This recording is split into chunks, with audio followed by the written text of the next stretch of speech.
স্তন ক্যান্সার বা breast cancer বলতে আমরা কি বুঝি? স্তন ক্যান্সার নিয়ে আসলে সবার মধ্যেই কিছুটা মানে সাধারণ মানুষের মধ্যে কিছুটা কৌতূহল, কিছুটা কনফিউশন থাকে। তারা মনে করেন যে ভয় কাজ করে। হ্যাঁ, তারা মনে করেন যে ব্রেস্টের যে কোনো অসুবিধাই আসলে ব্রেস্ট ক্যান্সার।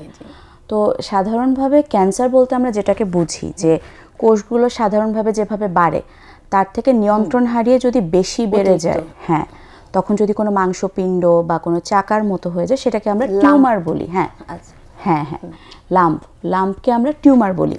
এখন এই টিউমারটাই হতে পারে মোটামুটি কম খারাপ জাতের টিউমার, মানে যেটাকে আমরা বিনাইন বলবো, হ্যাঁ, আর একটা হচ্ছে বেশি খারাপ জাতের ম্যালিগন্যান্ট।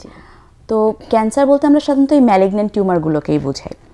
আর স্তন ক্যান্সার বলতে হচ্ছে ব্রেস্টে যেই ক্যান্সারগুলো হয়, ব্রেস্টেও কিন্তু আসলে বেশ কিছু ধরনের ক্যান্সার হয়। তো সেগুলোকে আমরা একটা মানে এটার কি বিভিন্ন প্রকারভেদ আপনি যেটা বলছেন? হ্যাঁ হ্যাঁ, কিছু প্রকারভেদ আছে, কিন্তু ওভারঅল সবকিছুকে আমরা একসাথে ব্রেস্ট ক্যান্সার বলি। তো মানে আমাদের দেশেই না, শুধু পুরো পৃথিবীতে এখন ব্রেস্ট ক্যান্সার অনেক বেড়ে গেছে। এটা বিভিন্ন এনভায়রনমেন্টের পলিউশন বলেন, বা হচ্ছে জেনেটিক মিউটেশন হচ্ছে, অথবা এমনও হতে পারে যে আমাদের সচেতনতা বাড়ছে বলে আমরা পরীক্ষা করাচ্ছি বেশি, এটার জন্য হতে পারে আমাদের ব্রেস্ট ক্যান্সারের রেট কিন্তু অনেক বেড়ে গেছে।